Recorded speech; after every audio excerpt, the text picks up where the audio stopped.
Welcome back to LearnPianoLive.com. My name is Jamin, and as you can tell from the countdown clock, the lesson is about to get started. In case you're new with this, there's a few things I'd like to show you to help you throughout the lesson. These lessons are always guided and shaped by your questions, and if you're live with us today, there's a couple different ways you can do that. One is in the public live chat, and the other is the Ask Jamin a Question button, where you can ask me a question privately, and I won't share your identity in case you're afraid that your question is stupid. But it's not. If you're in the archives, though, then just open up the survey. At the end of that, there's a place where you can ask your question. I will say I frequently get questions from students in the archives watching a lesson from 6 months ago, and I have no idea what they're talking about. So please try to be as specific as possible. If you're watching this at LearnPianoLive.com, there should be a PDF and an MP3 button right next to this video. The PDF will often have additional video links inside, so you can get more in-depth instruction on each of the topics. And if you're the kind of person who likes to print out the PDF so you can make the same notes on your physical version as I'm making during the lesson, now would be the time to do that. The MP3 is just a play-along track so you can practice more after the lesson. In traditional lessons, a teacher is going to actually present some new concept for maybe 5 or 10 minutes every couple weeks. The rest of the time is going to be spent applying and refining those concepts. Well, here I'm spouting off hours of new information every week, so it's totally unreasonable to expect you to actually absorb all of that. Instead, the goal of these live lessons is for you to find some little nugget of something that makes sense, but is a bit of a challenge, and for you to go practice it, because practice is where all the improvement's going to happen. So don't feel bad if you have to leave the live lesson when you find that little thing that you're going to practice. And of course, if I'm going too fast, you can always rewind the live lessons or replay in the archives as much as you want. If these live lessons start feeling random or meandering, it's because they are, on purpose. So if you're the kind of person who wants classical training with a step-by-step method, then you're going to want to check out Kloppel Academy on the website. It's included in your live lesson subscription, so you can do both or either. And the upper levels are seriously hard work, but it's going to take you all the way from ground zero all the way up to being ready to enter any major music college as a piano major in classical or jazz. And finally, it's most people's favorite. This is application, where we take the past concepts from other live lessons and we see how they apply to an actual, real song that already exists. And since there's like 1,000 different ways to play any song, you're just going to work on the version that is appropriate for your level. So that might just mean playing one note at a time for right now. Or maybe you're working on chords or covering the full song. Or maybe you're just seeing how the song breaks down so you can better write and transcribe your own songs in the future. But whatever your level is, the goal is not this song. So even if you don't play the whole entire song, you'll get better by even attempting a little bit of it, and attempt it we shall.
You can totally do this song. This is going to be a great lesson for you. Whatever level you're at, either you get a lot of practice on blues stuff if you're an advanced player or a beginning player. This is like a perfect first song for you. You're going to sound great, I think, even by the end of this lesson. Whew, that's a big promise. But first, let me introduce you to the incomparable Kendra. Guess what, Jamin? I got to watch the new Netflix show Squid Game recently. Yeah. And it all started because I saw it everywhere I went online, and I thought it was like Among Us. Yeah. Oh, right. I thought it was a video game. And then I was like, oh, it's a TV show. Yeah. And then I heard the plot, and I was like, that sounds like the Hunger Games. But it was very good. Yeah, I think I because really enjoyed it. Yeah. because of my personality, I usually have the like the opposite. Like when like I first hear it, I'm like, oh, I should check that out. And like by the 17th time I hear it, I'm like, no, I don't care what you did, Netflix, when how you like leaked into my life from every possible perspective. Just because you're there, I'm not gonna. So I haven't watched it. Also, I have terrible nightmares, so I'm not gonna allow that to enter in. But it's like really super gory and gruesome. And, it was. Yeah. I really enjoyed it though, and I thought the same thing you did. Like when I've never played Among Us, I was like, if it's a huge trend, then I'm not sure I really want a part of it. But I was like, want to see what it's about. So yeah. All right, cool. Well, I'm glad you enjoyed it. I will not be checking that out, but have fun. Thank you. This song here, this is a perfect song for you. You could do this. We're gonna start on a C. You're like, once you get to the C, you're like halfway done with the song. A C is always the note that's right below a group of 2 black notes, by the way. So that's a group of 2, and that's a C. So you take that group of 2, that's gonna be a C right next to it. So any group of 2, a C is gonna be right underneath it. And as long as you know the song, you've heard of the song before, then it's just gonna be these 4 notes. It's just gonna go back and forth. That's pretty much the whole song, actually. So sometimes in our lives, that's going to be C, and then C, D, E, F. And I know a lot of you are thinking, but wait a second, you were playing chords and junk at the beginning. It sounded all professional or whatever. You're almost there, trust me. So just follow along with me here. We got a C, and then a C, D, E, F. And then the same thing with backwards. We all have pain. You don't have to worry about any of the chord symbols or anything across the top. Just pay attention to the letters that are written inside those circles there. We all have pain. And then right here, we're not even going to make it all the way up to the F this time. We're just going to go C, D, E, and kind of just get tired there and turn around. Sorrow. So we all have sorrow. Yeah, and then pretty much do the same thing again. But if we are wise, we know that there's, and then we're gonna go up again, but get tired before we get to the F. Always 2, and then come on back down. Ro. That's the whole thing. It's just these 4 notes and pretty much just straight back and forth, except every now and then we don't quite make it all the way up to the F. So once again, those notes are some times in our lives, we all have pain. This time, don't make it up to the F. We all have sorrow. But we're just starting over again. If we are wise, we know that there's. This time, we're not going to make it up to the F. Always to immediately come around, back down to the C. That's the whole thing. Cool. Now we're going to zoom out a little bit, assuming that that at least made enough sense for you to practice, even if it doesn't sound perfect right now. I want to show you something called a first inversion triad. So we're going to take this note right here, and we're just going to like freeze a hand shape down here below that called a first inversion triad for reasons that you don't really care about. It's just a fancy word. This is the pattern that you're going to use right here to freeze your hand in. It's note and then skip over 2 notes and play this one. And then skip over 1 note and play this one. So you're gonna end up on, if you know the letter names, it's a C and a G and an E. We're just gonna play exactly that. And we're just gonna freeze that for the whole entire song. So this position right here, just that shape right there, that thing right there. So even if you close your eyes and like move it around, like wherever you put that shape right there, it would be that same thing, like note and then skip over 2 notes and then skip over 1 note. You just want to freeze that claw in that position and then play the exact same thing. Don't even worry about what these notes are down here. Just pay attention to where your pinky is, and your pinky is going to play the exact same thing you played before. So sometimes in our lives, we all have pain. We all have sorrow. But we're going to freeze that shape down below it, and I'm only paying attention to my pinky. Sometimes in our lives. So it might take some practice at the beginning to get used to that, and a lot of people, especially if you haven't done a lot of chords before, you're gonna like try to play all of the notes. So you play those and then let's see here, move that one up and then move that one up and then move that one up. Okay, that's my second one. I wouldn't do that. Just really actually try to freeze your hand in that position and attack each of those and pay attention to where your pinky is.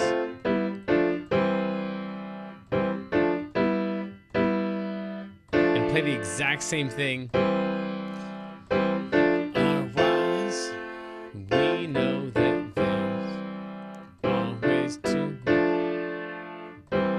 that's the whole thing with chords. You are now playing the chords for Lean On Me, and yeah, it sounds way cooler than it takes time to, whatever that sentence was supposed to be. It's not very much work, and it pays off a whole lot. It sounds really cool. Now, if you want to add in some left hand, no problem. You're just gonna follow along with your pinky down here. So I'm gonna play a really low C. So essentially I'm playing two melodies here, one in my right hand and one in my left hand.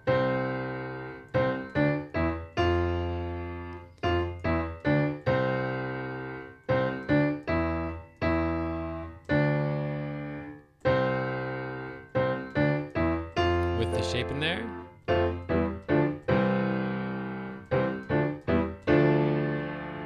Now, I should point out that for a lot of you, your assignment is just to play the beginning melody stuff that we did before. So this right here, this is a perfectly fine assignment until that all feels nice and comfortable.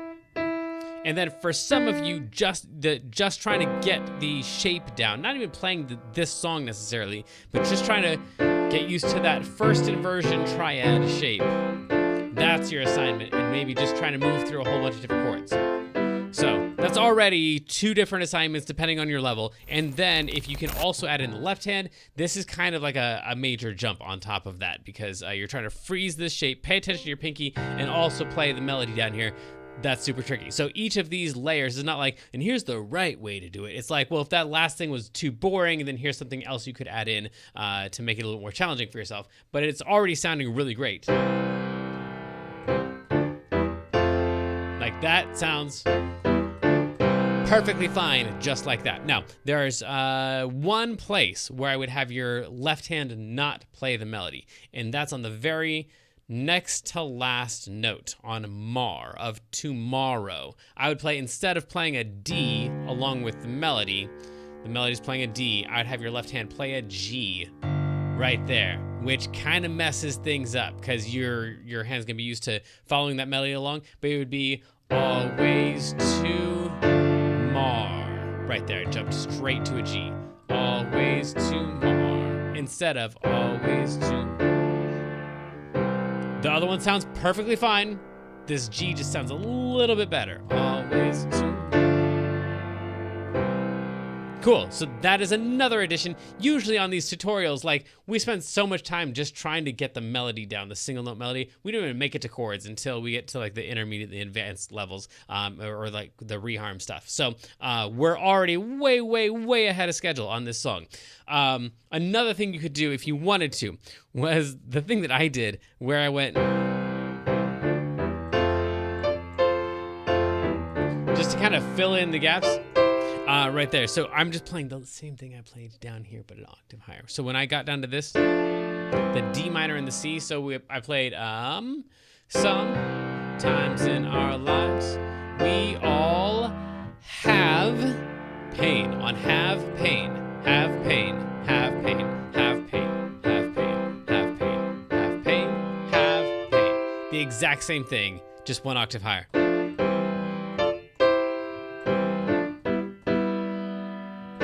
So you can do that that additional thing up there. If you want to do it on after lives, that's fine. But when you do it on lives, sometimes in our lives, what I'd recommend is not moving the whole thing down like that. Just moving the top note only down.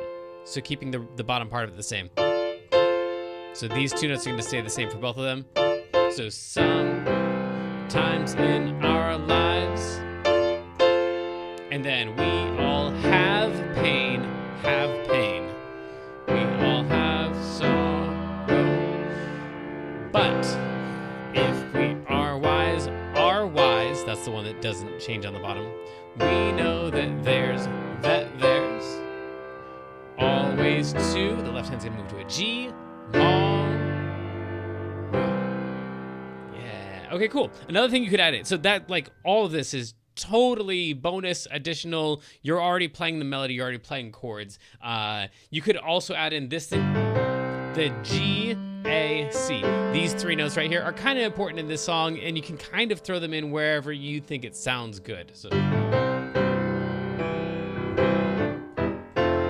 Oh, this thing down here too. Let's go ahead and interrupt that other thing to show you this.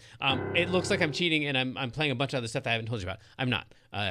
Before, we were playing the melody down here. I'm just playing the melody in octaves. So my thumb and my pinky are playing the exact same note just to add in a little bit of power into those notes. So it looks like I'm playing a whole bunch of stuff down there. I'm just playing octaves. So it's the same exact note, and this is kind of the same concept here as like when we were trying to like freeze that hand position. So in my left hand, like that feeling right there is that's an octave right there between my pinky and my thumb. That just feels like an octave. So we just want to freeze that position, freeze this position.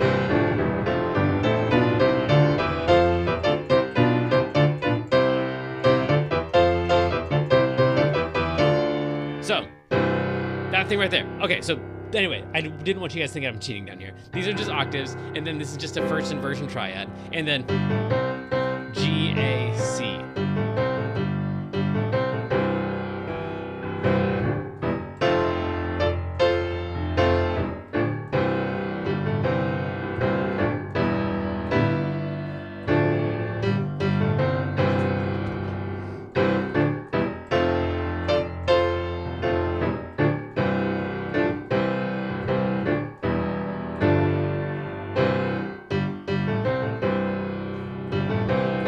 So we got a bunch of extra G's and A's and C's that we can throw in.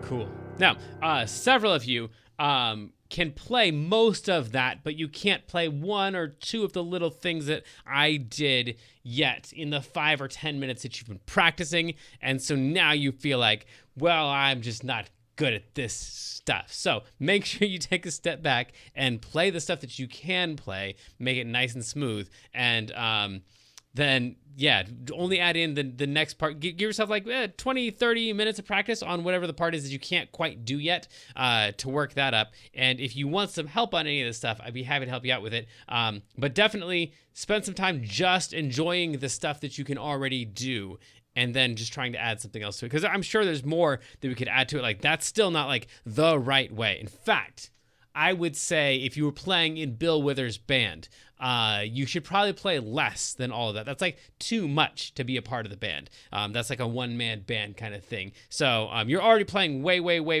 more than you should play like in a band. But there's still way more that you could do if you want to do this as a solo. But I guess before we go, we'll do our feature of the day. That's right, and today's artist of the day is Jimmy Smith. Yeah, so Jimmy Smith is actually kind of in this same genre-ish, is like on the jazz side of things. So I'd check out The Sermon if I were you. That's a song and an album. I hope I got that right.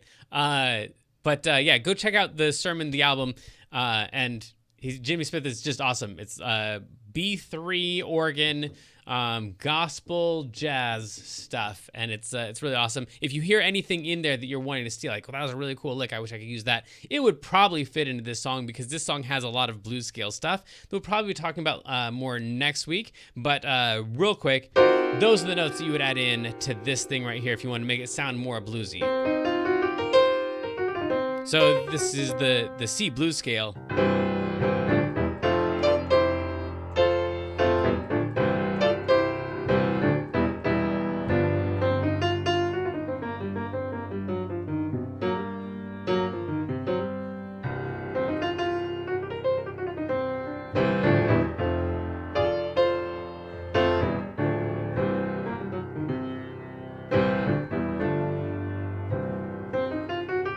So those notes right there, that's gonna be blues scale stuff. You're gonna hear a lot of that in Jimmy Smith's playing, and also like cool. This is a cool place to put it in here. Next week we're doing the reharm on this lesson. So we'll not only do more additional things like in the melody, but then we'll change the chords all around and stuff. And we usually have like Kendra's track playing behind it and stuff. So lots of fun stuff to do on this song, but hopefully that makes sense. We got the melody, we got the chords, we got the left hand, we got all kinds of extra colorful additions to throw in there. And then this thing that for some of you, you're like, that's awesome. I'm going to start practicing that. And some of you guys are like, I have no idea where to stick this other stuff in there, but it sounded cool when you played it. So we'll get to some more of that next week. But until next week, go explore, mess up, have fun, rock on.